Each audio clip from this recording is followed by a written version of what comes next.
জানুয়ারি থেকে অদ্যাবধি সাসপেক্টেড হামের মোট ডিসচার্জ 273।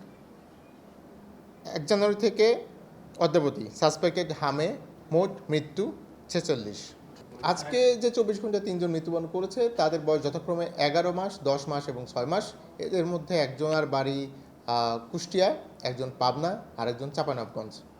এখন পর্যন্ত যে 46 জন আমরা নিশ্চিত করেছি সাসপেক্টেড হামে মৃত্যুবরণ করেছে, তাদের কারোর মধ্যেই কিন্তু হামের জীবাণু শনাক্ত করা যায় নাই। এটি নিয়েও আসলে বিস্তর আলোচনা এবং গবেষণা প্রয়োজন। তাহলে তারা সুনির্দিষ্ট কোন কারণে মৃত্যুবরণ করছে। দেখুন, আমাদের সরকার কিন্তু ইতিমধ্যে 6 মাস থেকে শুরু করে 5 বছরের কম বয়সী শিশুদের হামের টিকাদান একটি ক্যাম্পেইন চালু করেছে। তার আওতায় কিন্তু ইতিমধ্যে 18টি জেলায় 30টি উপজেলায় টিকাদান কর্মসূচি চলছে। একই সাথে যাদের বয়স 9 মাস এবং 15 মাস এই সময়টিতে আছে, তারা রেগুলার যে ইপিআই টিকাদান কেন্দ্রের টিকা সেটি গ্রহণ করবে, পাশাপাশি এই হামের ক্যাম্পেইনের টিকা সেটিও গ্রহণ করবে।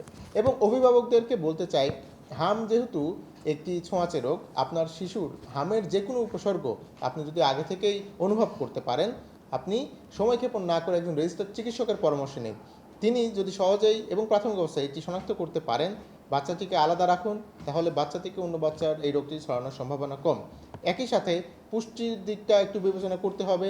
শিশু চিকিৎসকের পরামর্শ নিতে পারেন, ভিটামিন এ ক্যাপসুল খাওয়াতে পারেন, স্বাস্থ্যবিধিগুলো মেনে চলতে হবে, জনাকীর্ণ স্থান পরিহার করতে হবে ইত্যাদি বিষয়গুলো যদি আমরা একটু মেনে চলি, আমার মনে হয় শিশুদেরকে হামের প্রকোপ থেকে কিছুটা হলেও আমরা রক্ষা করতে পারব। হামের যে ভর্তি এবং মৃত্যু দুইটা দিকেই আমাদের চাঁপাইনবাবগঞ্জ জেলার হারটা সবথেকে বেশি, এবং আমি মোটামুটি যে তথ্য আমাদের কাছে আছে সেক্ষেত্রে চিকিৎসাধীন এবং ভর্তির এবং মৃত্যুর ক্ষেত্রে প্রায় 65 থেকে 70% রোগী কিন্তু আমরা লক্ষ্য করেছি